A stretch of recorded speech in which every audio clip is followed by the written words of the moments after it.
Muito boa noite, está começando pela rede CNT de televisão, o Jogo do Poder, um espaço aberto para discussão política. Nós, aqui da CNT, acreditamos que o debate, o contraditório, é sempre ponto de partida para o exercício de um dos direitos mais fundamentais, o de ser informado com absoluta correção e transparência. Esse é o objetivo, esse é o propósito do Jogo do Poder, que tem o prazer de receber hoje dois deputados da bancada federal do Rio, do PSD, o deputado Harold de Oliveira. Boa noite, deputado. Boa noite. Do PMDB, muito bem, deputado. Do PMDB, o deputado Leonardo Pisciani. Boa noite, deputado. Boa noite, Ricardo. Boa noite, Harold, nosso telespectador. A pergunta que se impõe nessa semana é sobre o julgamento do Mensalão. Começou em Brasília o julgamento do Mensalão pelo Supremo Tribunal Federal. Além, obviamente, do interesse imediato na decisão jurídica do Supremo, há um interesse também nas consequências políticas daquela decisão. Há quem diga que o PT vai sair bastante fragilizado desse processo. O senhor acredita, deputado Harold?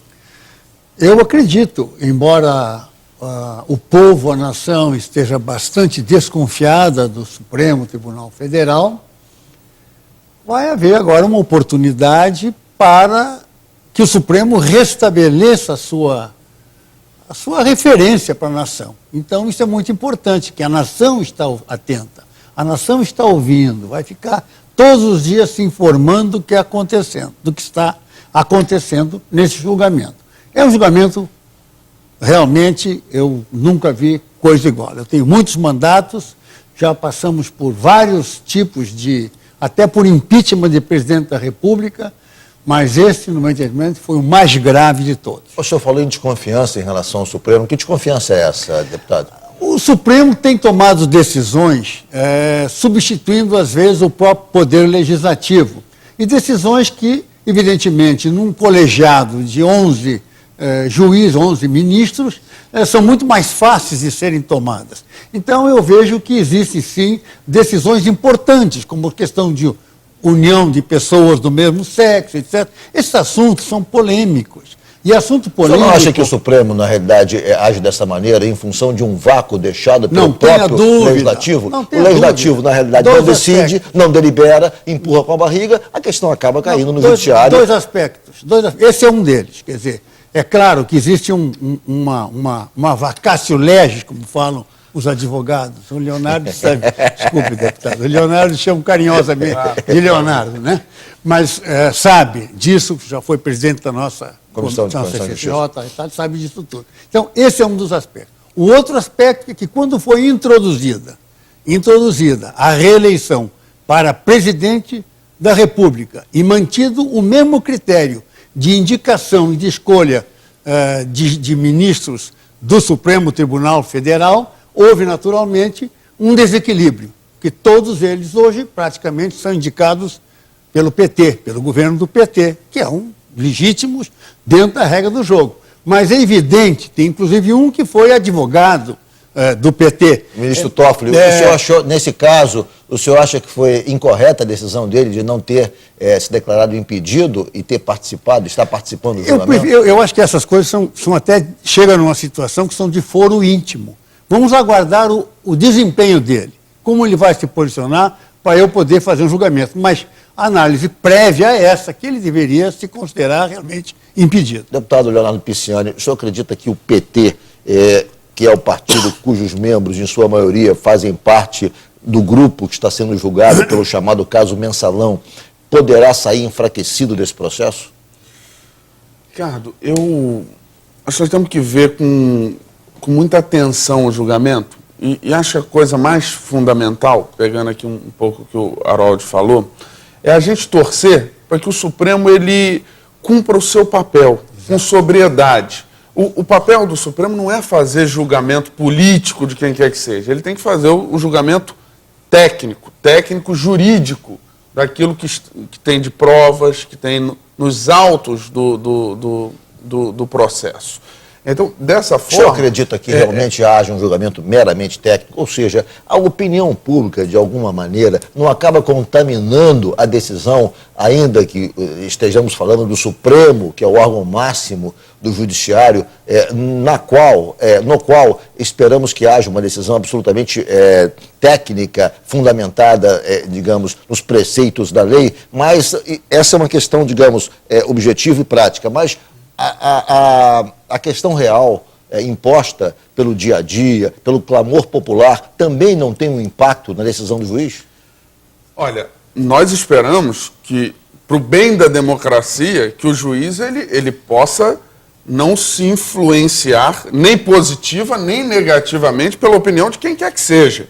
Ele tem que julgar de acordo com a lei, Sim. de acordo com... para que a justiça seja feita, para que os culpados sejam condenados e para que os inocentes possam ser absolvidos e prosseguir com a sua vida.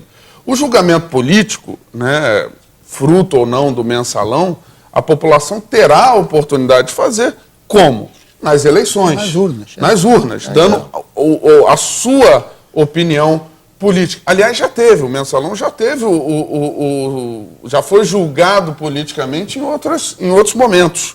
Né? Tanto que houveram políticos que perderam o mandato, que foram cassados, fruto do julgamento político. Houveram eleições, uns venceram, outros perderam as eleições pela vontade da população que fez o seu juízo político. Agora é a decisão jurídica, é a decisão, é o seguinte, quem o judiciário vai considerar culpado, são penas de prisão, quem será preso e quem será absolvido. Mas repara como há uma pressão popular. O ministro Marco Aurélio, que participou do julgamento do ex-presidente Collor, falou que nem naquela época houve tanta pressão no Supremo como agora. Ou seja, é uma pressão enorme e, obviamente, que, de alguma maneira, essa pressão pode ter algum tipo de influência. Ricardo, e o próprio Supremo se permitiu isso. O que dizia o Haroldo, à medida que o Supremo passa a... Eu tenho uma opinião divergente daqui, foi manifestada aqui pelo Haroldo, com relação à entrada do Supremo em temas que são de atribuição do Legislativo. Eu acho que, em hipótese nenhuma, se justifica. O vacatio legis, né, ele tem que ser suprido pelas normas que já existem. Agora, inovações jurídicas, como foi o caso, por exemplo, da fidelidade partidária, como foi... outros temas polêmicos, a inovação jurídica ela não pode ser feita pelo judiciário. Mas você não acha que acaba criando espaço para isso? Porque a sociedade demanda uma decisão desse tipo. O Congresso não decide. Há um clamor, há uma demanda natural do cidadão esperando uma decisão sobre esses assuntos. Claro, como o Congresso não decide, como o Parlamento não decide, acaba de alguma maneira a questão chegando ao Supremo. Vou fazer o exemplo inverso. Eu quero fazer um exemplo inverso.